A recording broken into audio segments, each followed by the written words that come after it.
साथियों, कैसे हैं आप? ठीक हैं? अल्लाह ताला आपको तंदुरुस्ती दे और लंबी ज़िंदगी अता फ़रमाए। आमीन सुम्मा आमीन। मेरी कहानियों को पसंद करने का, लाइक करने का, दोस्तों साथियों में शेयर करने का बेइंतहा शुक्रिया। इस सिलसिले को भी पसंद करें, गौर करें कि मैं क्या कहना चाहता हूँ, क्या कह रहा हूँ। मेरी बातों पर अमल करें। जो ज़िंदगी मैंने गुजारी है आपके सामने रखता जा रहा हूँ। क्या फ़ायदा हुआ? कैसी ज़िंदगी गुजारी? सुकून की खातिर अपने आप को तबाह कर दिया मैंने। क्या सुकून हासिल किया था मैंने? औरतों में सुकून हासिल करता रहा, इनको ही अपनी मंजिल समझता रहा, इनको ही अपना समझता रहा। कोई नहीं बनता किसी का। खाने के चक्कर है, सिर्फ खाने के चक्कर। रंगो रूप बदल बदल कर लूटा गया है मुझे, और मैं लुटाया है अपने आप को, खुद ही लुटाया है। बड़े फहर से लुटाता रहा हूं कि यार ये मुझसे वफा कर रहा है, मेरे साथ चल रहा है। लेकिन मुझे पता नहीं था इन औरतों की बातों में बनावट है, झूठ है। जो ये लफ्ज़ बोल रही हैं इनमें हकीकत नहीं है, सिर्फ खाने के चक्कर है, सिर्फ खाने के चक्कर। कुछ नहीं समझ सका था मैं। हाँ, दो चार औरतें आई थी मेरी ज़िंदगी में, वफा करने वाली। वफा की थी उन्होंने, हाथ से बढ़कर वफा की थी, जिनको मैंने खुद ही पीछे हटा दिया। उनके घर बसाने के लिए मैं उनको पीछे कर दिया था।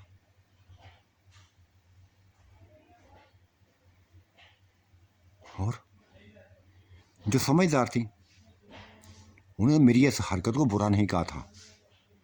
कहा था ठीक ठीक ठीक कहा तुमने, हमारे घर बसा दिए,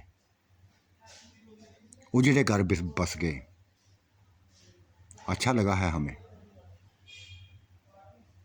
चली गई थी वो।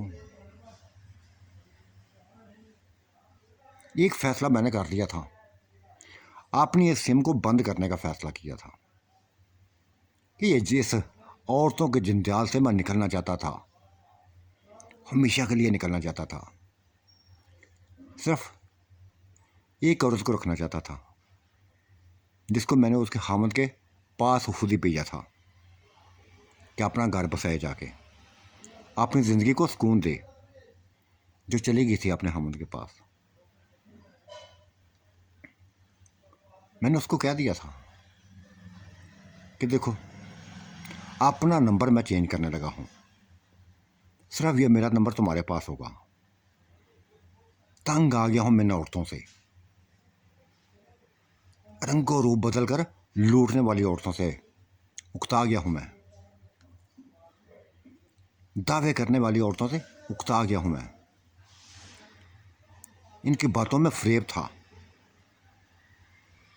झूठ के पलंदे थे ये, पैसा बटोरना था बस इनका।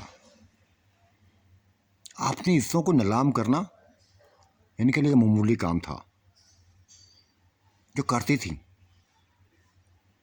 फ़ोन के हाथ तक बड़ा कुछ कर जाती थी। वो काम करती थी जो हमारी सोच में, मेरी सोच में भी ना होते थे। शायद मेरी इन बातों को उसने गलत असर दिया था। शायद उसने भी सोच लिया था कि उन औरतों में मैं भी शामिल हूँ शायद, क्योंकि उसके साथ मेरी ज़िंदगी गुजरी थी, एक लंबा अरसा गुजरा था। शायद उसने सोच लिया था कि मुझे भी उन औरतों में मुलवस कर रहा है, लूटने वाली औरतों में मुलवस कर रहा है। शायद मैं भी इसको खाते रही हूँ, शायद मैं भी इसको बेवकूफ़ बनाया समझता हूँ। क्या क्या सोच लिया था उसने। मैंने नंबर बदल लिया था और उसको नंबर पर मिस कॉल कर दी थी, बल्कि एक कॉल कर दी थी कि ये नंबर मेरा है। लेकिन शायद उसका दिल टूट गया था। उसको मेरी बातें ऐसे लगी थी जैसे वो अपने आप को एक गिरी हुई औरत समझने लगी थी कि मैंने कैसे लफ्ज़ बोल दिए थे, कैसे लफ्ज़ बोल दिए थे। मैंने कह दिया था, राब्ता करना चाहो तो कर लिया करो, ये नंबर सिर्फ तुम्हारे लिए है, बाकी औरतों को दूर करने के लिए मैंने नंबर बदला है अपना। नहीं किया था उसने फ़ोन। हाँ, कभी कभार मिस कॉल कर देती थी, एक आधी मिनट के लिए बात हो जाती थी। अपनी ज़िंदगी के बारे में कुछ भी नहीं बताती थी, कुछ भी नहीं बताती थी। जब कभी पूछता तो बस खामोश हो जाती, बात ना करती थी। और मैं भी पुरस्कून हो गया था। बच्चे मेरे जवान थे, शादीशुदा कर देते, शादीशुदा वाले थे। बस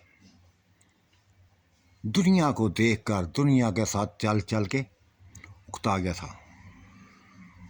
सुकून की खातिर मस्जिदों में जाने लगा, नमाजों में अपना दिल लगाने लगा, जिसमें शायद कुछ कामयाब हुआ था। लेकिन शैतान मेरे साथ चलता जा रहा था, बल्कि मैं ही शैतान के साथ चलता जा रहा था। क्योंकि उसको पता था कि मेरी कमज़ोरी क्या है। औरत मेरी कमज़ोरी है, बस औरत मेरी कमज़ोरी है। बचने की कोशिश करता था। हाँ, आज का मंजरनामा इंतहाई मेरे लिए एक हैरान कुन था। मैं मस्जिद में बैठा हुआ था,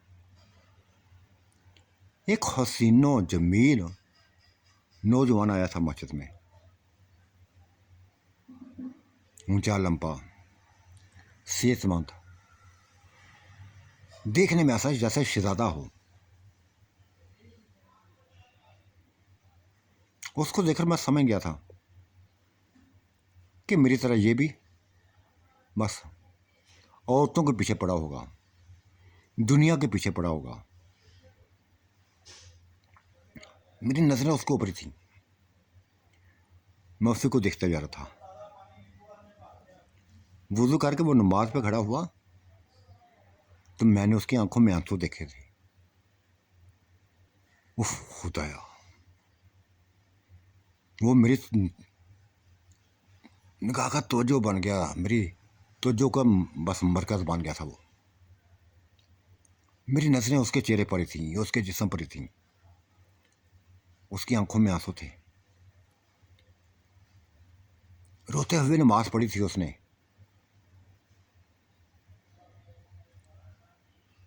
क्या परेशानी थी उसको, क्या दुख था उसको, क्या तकलीफ थी उसको, क्यों रोया था वो, ये सोचें मेरे बस दिमाग को झंझोड़ती जा रही थी। नमाज ख़त्म करके चला गया था, लेकिन मुझे नई ज़िंदगी में नई बस सोचों में डाल गया था। दूसरी नमाज के लिए उसके इंतज़ार में करने लगा था। वो आया था फिर, जिस अंदाज में उसने पिछली नमाज पढ़ी थी, इसी अंदाज में दूसरी पढ़ी थी भी, ये वाली नमाज पढ़ी थी उसने। रोते हुए अपनी नमाज पढ़ी थी, आंखों में आंसुओं के साथ नमाज पढ़ी थी उसने। बस मैंने इरादा कर लिया था कि इससे पूछूंगा क्या मसला है इसके साथ। अगर कोई माली मसला है तो मैं इसका वो मसला हल करूंगा।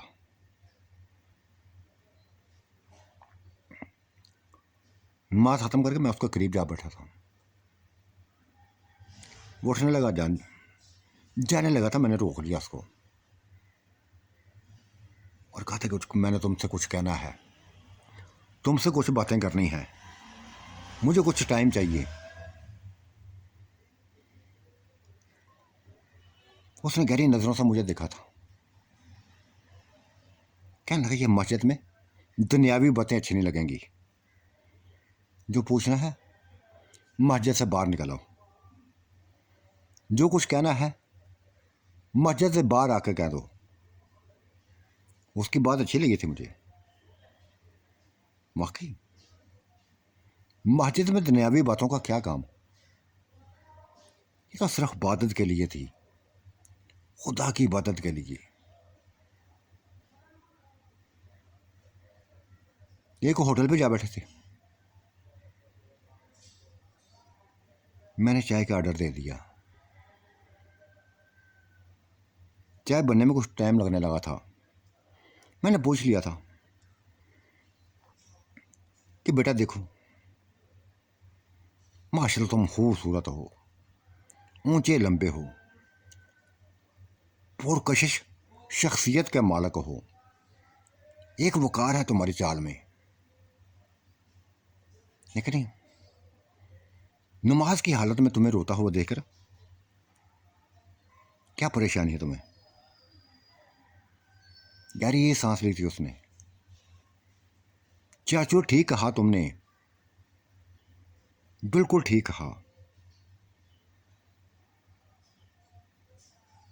वाकई मैं पुरकशिश हूँ, खुदा ताला ने मुझे खूबसूरत बनाया है, और ये खूबसूरती बस गलत राहों पर इस्तेमाल करने लगा था। औरतों की निगाह का तवज्जो बन गया था, मरकज़ बन गया था मैं। कई औरतें मेरे नरगे में आई थीं, अपने जलवे दिखाने लगी थीं। दिखाए थे उन्होंने जलवे, और मैं उनके जलवे में फंसता गया था, ना निकल सका था। जो जो वो चाहती थी वैसे वैसे करता था मैं। शैतानी काम था। शैतानी काम में तो लज़्ज़त होती है ना। वो भी लज़्ज़त महसूस करते थे, मैं भी लज़्ज़त महसूस करता था।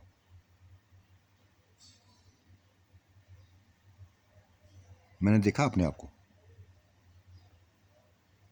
कि कुछ महीनों में, कुछ बस अरसे में मैं कमज़ोर से कमज़ोर पड़ने लगा था। मेरे चेहरे का हुस्न था बस।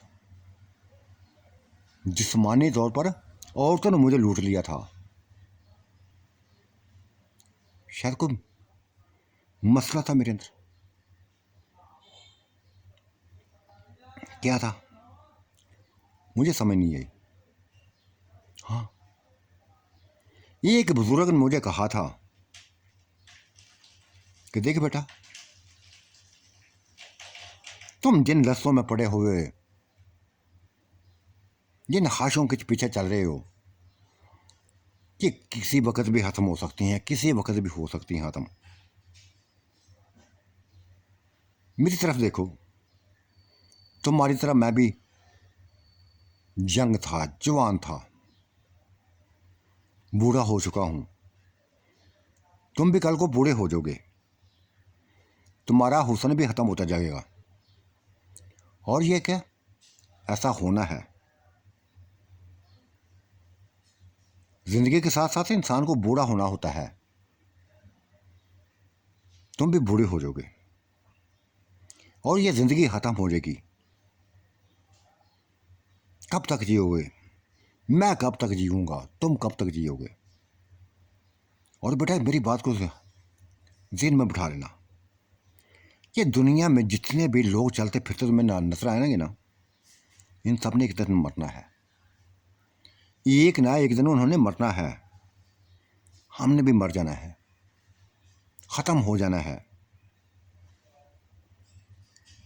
हमारे वजूद को भी बस मिट्टी ने खा जाना है।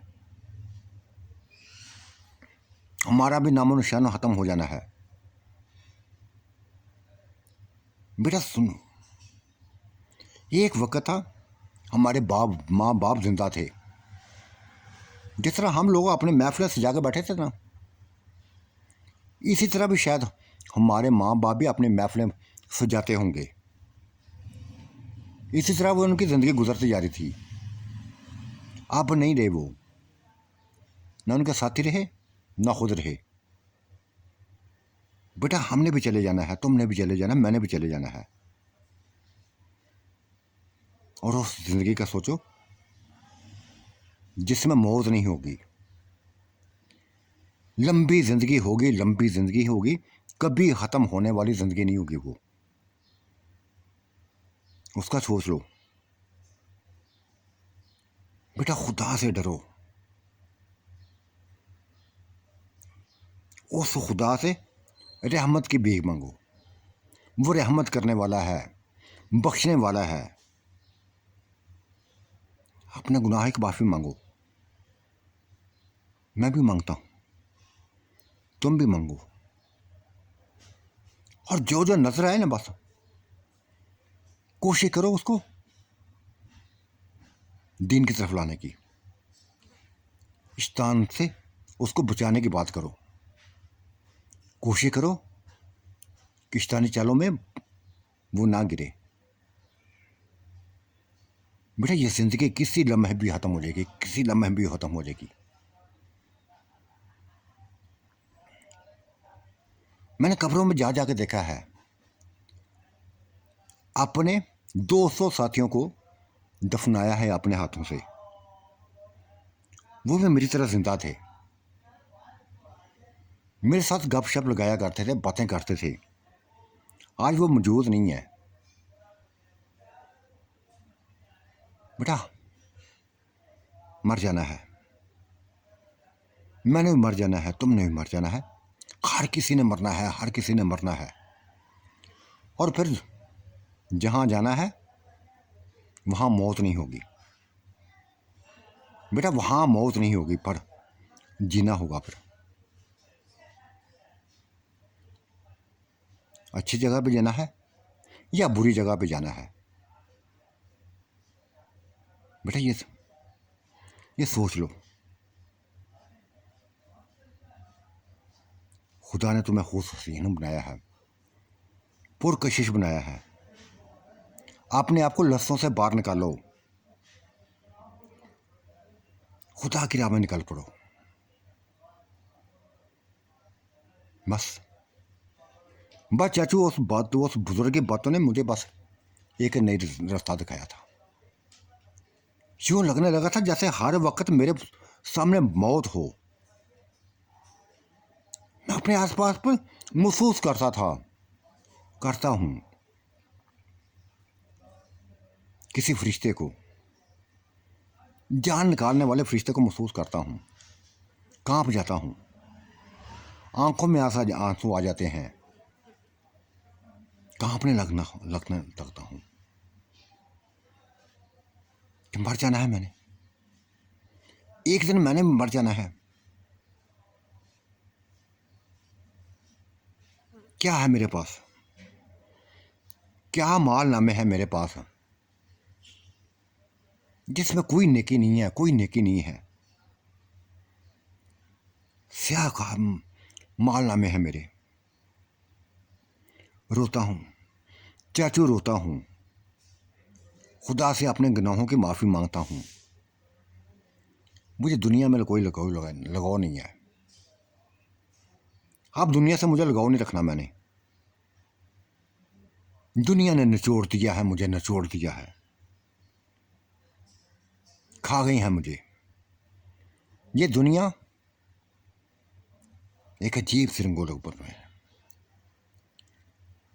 कभी किसी रूप में सामने आ जाती है, कभी किसी रूप में सामने आ जाती है। सुकून मिलता है मुझे अब मैं अपने आप को पुरसुकून महसूस करता हूँ जब मैं मस्जिद में आता हूँ। दिल को राहत मिलती है, दिल को सुकून मिलता है, और आंखों में आंसू खुद ब खुद जारी हो जाते हैं जब सोचता हूँ कि मैंने मर जाना है, फिर दोबारा जिंदा नहीं होना मैंने, दोबारा दुनिया में नहीं आना मैंने। मरने के बाद जहां जाना है वहां ही रहना है। दुनिया से तमाम नाते रिश्ते ख़त्म कर देने हैं या हो जाने हैं। उस नौजवान की बातें सुन के, उसकी बातें सुन के मैंने गहरी सांस ली थी। उसको अपने गले से लगाया था। बेटा तुमने सही कहा, बिल्कुल सही कहा तुमने, ऐसा ही होना चाहिए। मैं भी तुम्हारी तरह दुनिया में भटका हुआ था, बुरी तरह भटका हुआ था। बिल्कुल मेरी जिंदगी तुम्हारी जैसी थी। मैंने पैसा खिलाया, औरतों को पैसा खिलाया, खिलाता चला गया, खिलाता चला गया, खिलाता चला गया। क्या हासिल हुआ? कोई मेरी नहीं बनी बेटा, कोई भी नहीं मेरी बनी। क्यों बनेगी मेरी? सारे तो ड्रामेबाज थी, खाने वाली थी, अपने हवस की बस ज़रूरत थी उनको, जो करीब नहीं आती थी। सिर्फ फ़ोन की हद तक में बड़ा कुछ कर जाती थी मेरे साथ, और ऐसी ऐसी बातें कर जाती थी कि सोचों में डाल देती थी कि जैसे उनसे बढ़कर वफादार कोई ना हो। बेटा बड़ी गुनाहनी ज़िंदगी है मेरी, बड़ी गुनाहनी ज़िंदगी है। मेरी बातें सुन के उस नौजवान ने एक गहरी नज़र मेरे ऊपर डाली थी। सर से लेकर पाँव तक मुझे देखा था। इसका मतलब है चाचू आप भी? हाँ हाँ बेटा, मैं भी शैतानी रंग में रंगा हुआ था। मुझे भी किसी ने बताया था कि ये ज़िंदगी ख़त्म होने वाली है, किसी वक्त भी ख़त्म हो जाएगी, किसी वक्त भी मौत के मुंह में चले जाओगे।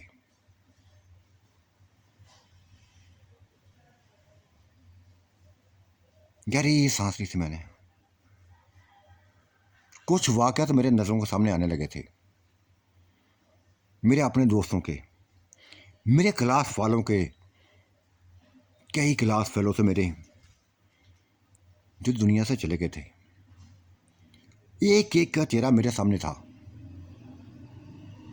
उस बच्चे को मैं बताता जा रहा था कि फ़लाँ भी मेरा जब क्लास फेलो था, फ़लाँ भी मेरे साथ पढ़ता था, फ़लाँ भी मेरे साथ पढ़ता था, हम गपशप लगाया करते थे, ये करते थे।